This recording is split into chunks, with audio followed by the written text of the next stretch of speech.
This week, what happens when a petition comes in and then, well, they want to take the petition back? Why would somebody want to do such a thing? Well, this happened to us not once, not twice, but 2.5 times. How did that work out? Well, you'll have to listen to find out. And then, in an article by Pamela McDowne, we explore the symbolism of the cube, both being a Kabbalistic and Masonic symbol. All this and more. Stay tuned. Welcome back to Whence Came You, a Masonic podcast featuring research papers and discussions related to Freemasonry. Here's your host, Brother Robert Johnson. Welcome back to the show. This is episode number 650. I want to thank our producers, fellows, contributors, and legacy partners of the WCY podcast. Without you, the show doesn't get made, which limits the availability of trusted and accurate Masonic education being available to anyone interested in Freemasonry or its kindred sciences. So thank you all in advance. If you're curious on how to support this show, head on over to our website, wcypodcast.com, click on Support the Show, and check out the various options. Something that is very exciting is we finally got our producer's pin, and it is every bit of what I was hoping it would be and more. So if you go to our website, wcypodcast.com again, and you click on the shop, the first thing at the top there says limited edition shop, the producer's pin. This is available to anybody who supports the show at the producer or legacy partner tier, or if you just want to buy the pin outright, you can do that also. And we have a little write-up on the pin as it now exists, and it just says, for 13 years you've been by our side.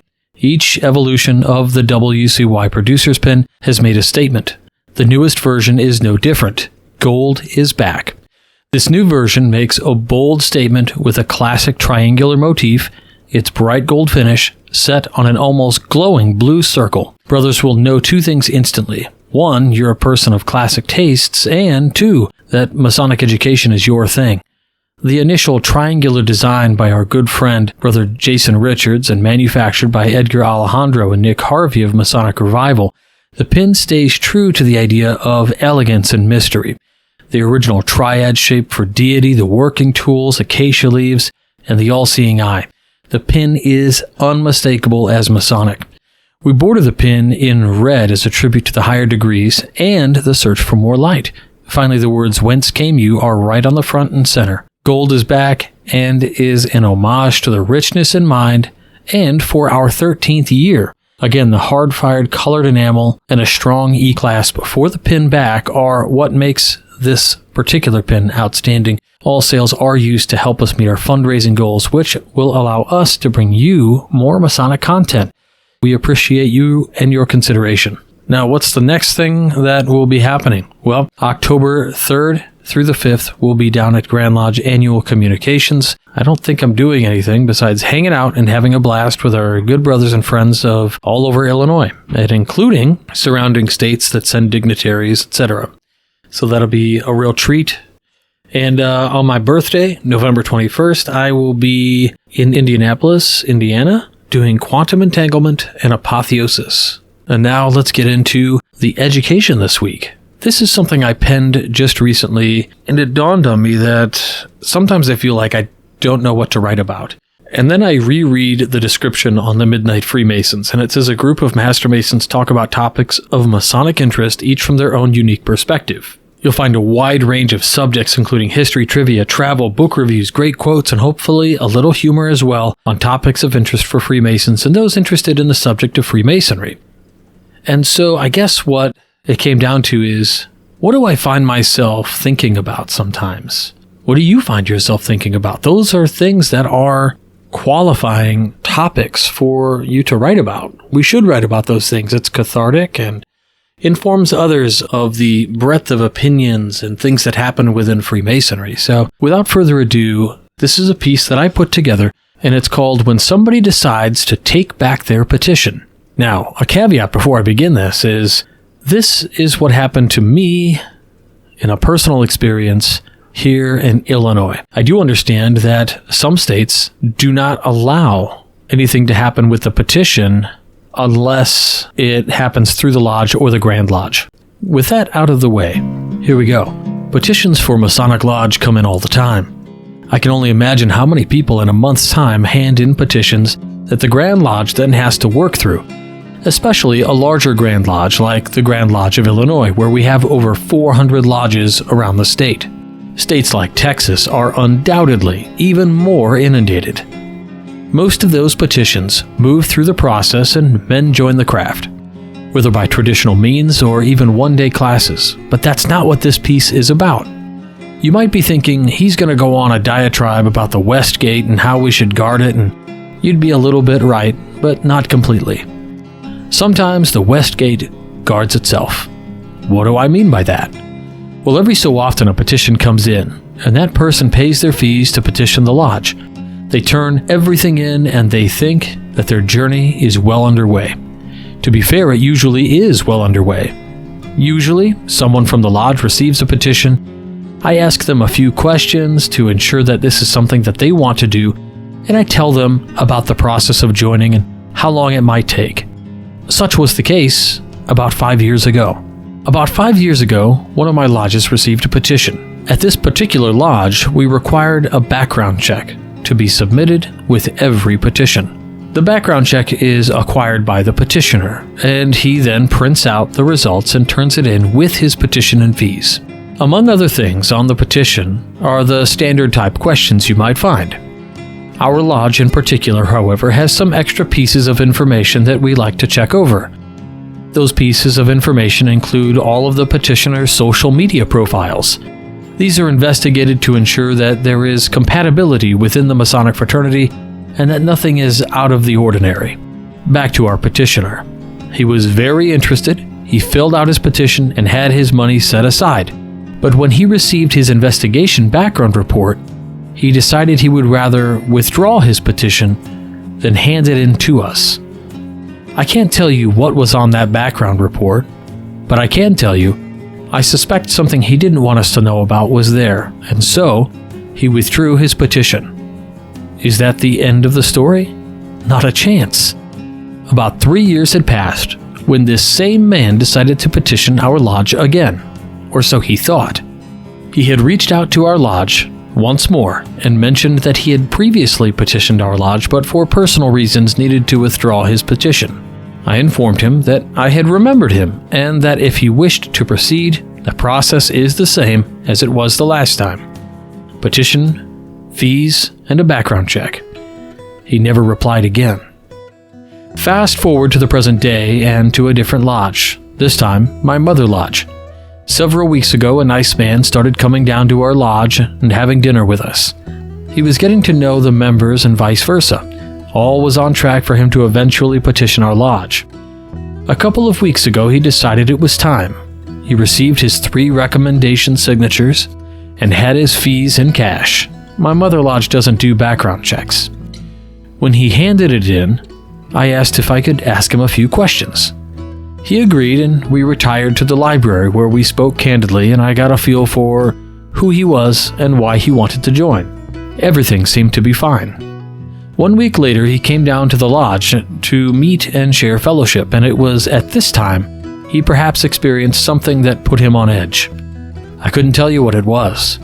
Perhaps it was that Freemasonry's brotherhood goes to 11. Maybe he wasn't used to this kind of kindness. The kind acceptance, this kind of real connection. The result was that he rescinded his petition. It was strange, but it happened. Some who've heard this story ask why we didn't press him on joining or changing his mind. The lodge felt that this would be a mistake. If a man isn't ready, well, he just isn't ready. Yep, guarding the West Gate is important. It's a primary concern. And it also bears mentioning that sometimes, once in a blue moon, the West Gate guards itself.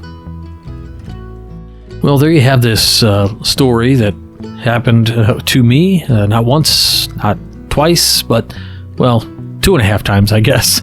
It was an interesting experience, and I understand that, again, in some jurisdictions, Grand Lodges hold on to those things, or they can't, let go of petitions, or they're not allowed to rescind petitions, that kind of thing. But for Illinois Masons, you certainly can withdraw your petition. You certainly can withdraw from different lodges and all of those things. So it is interesting. I, again, don't know what the reasons were. Men have their own reasons for what they do and how they operate. So I wish those people the best in their future endeavors, but apparently something changed about the way they either perceived the fraternity or that they might feel somewhat embarrassed by something that was on their background check. Now, this was two different scenarios, one that required a background check, one that did not. Have you guys ever had anything happen like this, where somebody, just withdrew their petition or got freaked out by Masonry? I'd love to hear your stories. Tell me all about it in the Craftsman Plus group or wherever you see the posts for this particular episode. Now, the next piece I have for you this week is called The Symbolism of the Cube. Why is it both Kabbalistic and Masonic? This was published almost 6 years ago now, back in October of 2018 by Pamela McDowne.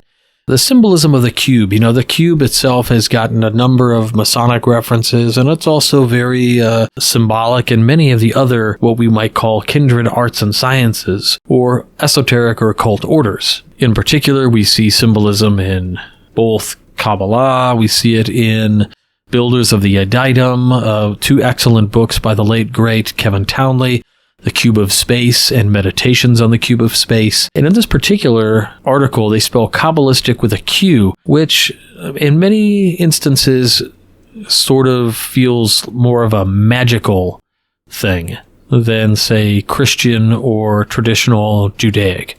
But in any case, let's get into this awesome article, The Symbolism of the Cube. Why is it both Kabbalistic and Masonic? Symbols can often have double or multiple interpretations, ranging from the obvious exoteric meanings to the more esoteric ideas understood by a few. Somewhere in the middle of these two extremes can be found the hidden knowledge. Symbols conceal as much or more than they reveal. Where does the Masonic cube fall on this continuum?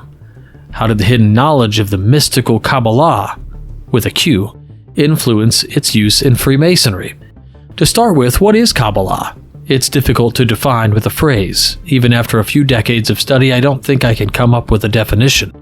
How can you describe the indescribable? Perhaps one could say the Kabbalah is a mystical symbolic system of looking at the microcosm and macrocosm from the standpoint of the Creator. For a Kabbalist, there is nothing in life that is not interesting. The speck of dust on the ground, the glowing nebulas in the heavens, and the tiny living cell, all of these have their message and tell a story of the Creator. Can Masons relate to this? Of course. That is why most of the early 18th century English ritualists were acquainted with the Kabbalistic teachings. Since many of them studied the Kabbalah while the Masonic rituals were being written, it was likely a source for many of the signs, symbols, and allegories of Freemasonry. Brother Albert Pike, 33rd Degree, indexed over 70 entries to the subject of Kabbalah in his book, Morals and Dogma. The book indicates that the more you study the hidden meanings or occult, it becomes clearer and clearer that everywhere in the universe, at every conceivable point in space, there is a consciousness which expresses through what is visible and invisible. Pike tells us that, quote, Kabbalah is the key of the occult sciences. The Kabbalists used models such as the Tree of Life, the 32 Paths of Wisdom, and the Cube of Space to describe the plan and process of creation. The cube is especially significant to the themes of Freemasonry. But how so?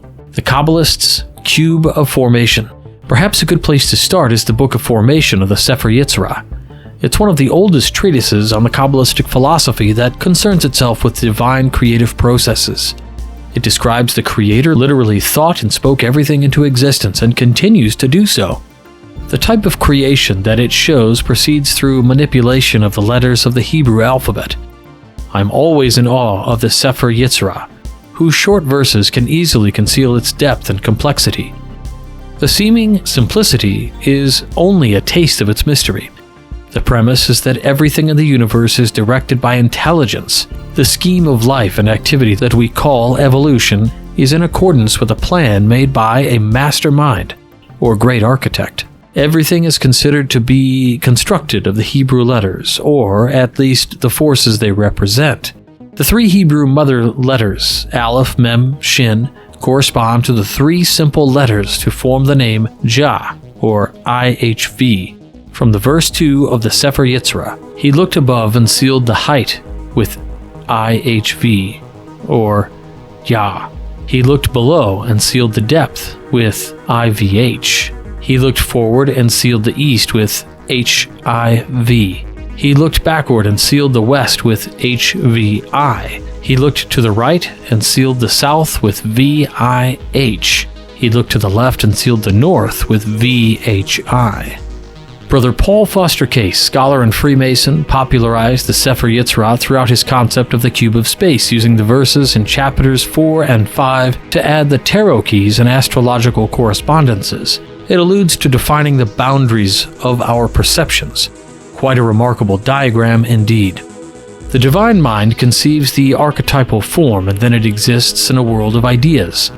A long process of human evolution has to take place before the ideal can be manifested in form, and the soul in full consciousness can achieve the archetypal form. Some might look at the diagram and say, so what? What does it matter for a Freemason to work with these archetypal ideas, specifically the cube? The Freemason's perfect stone.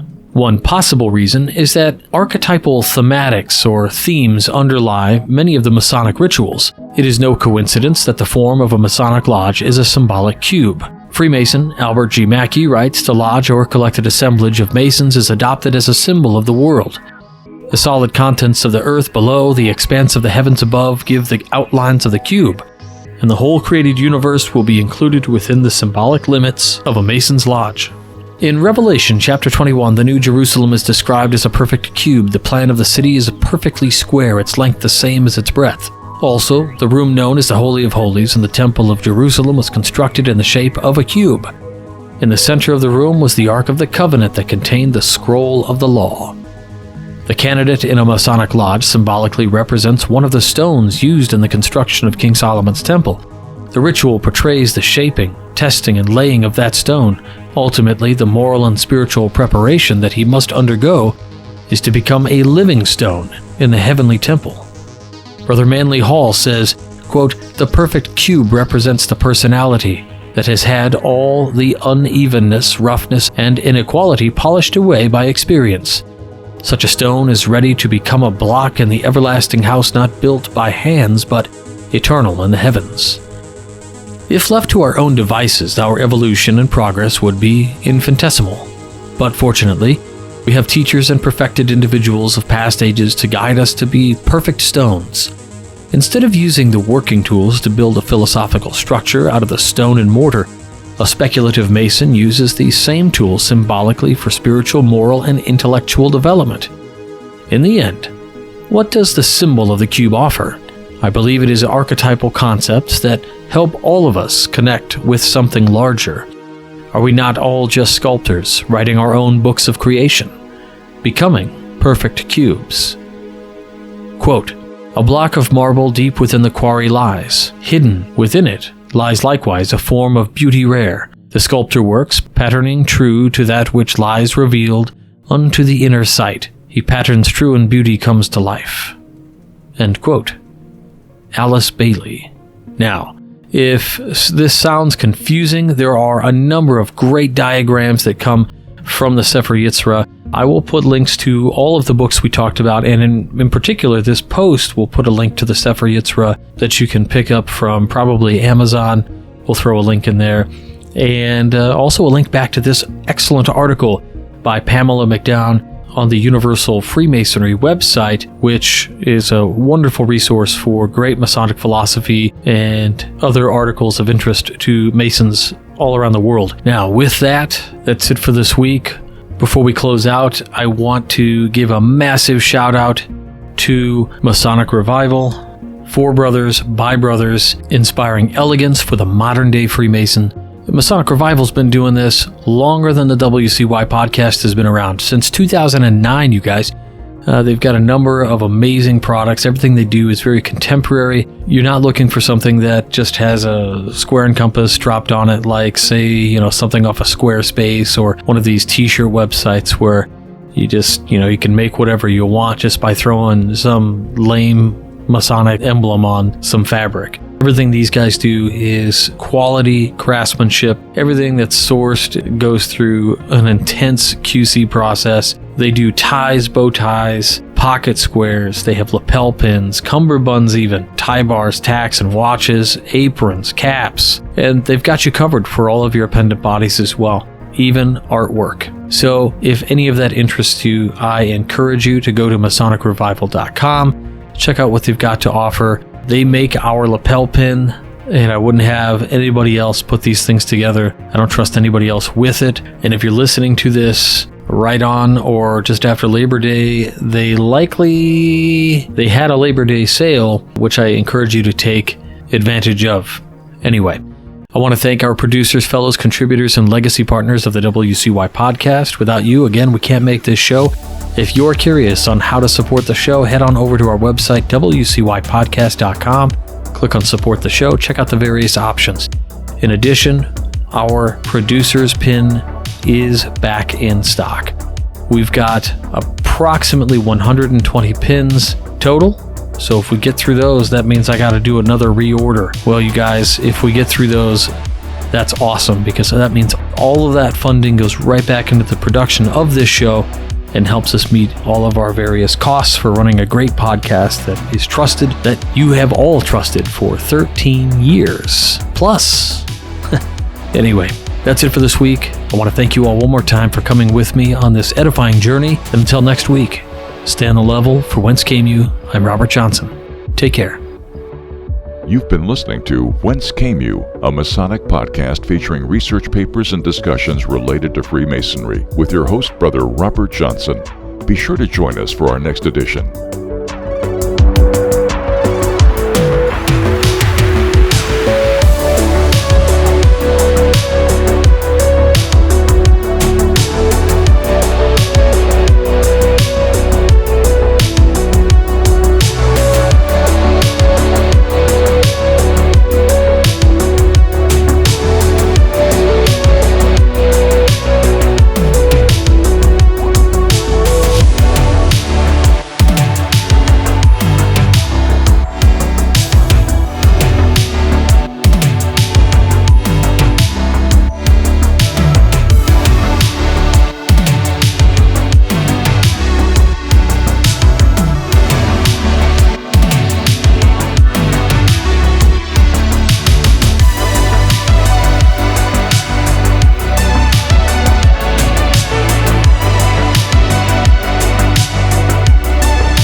WCY Media.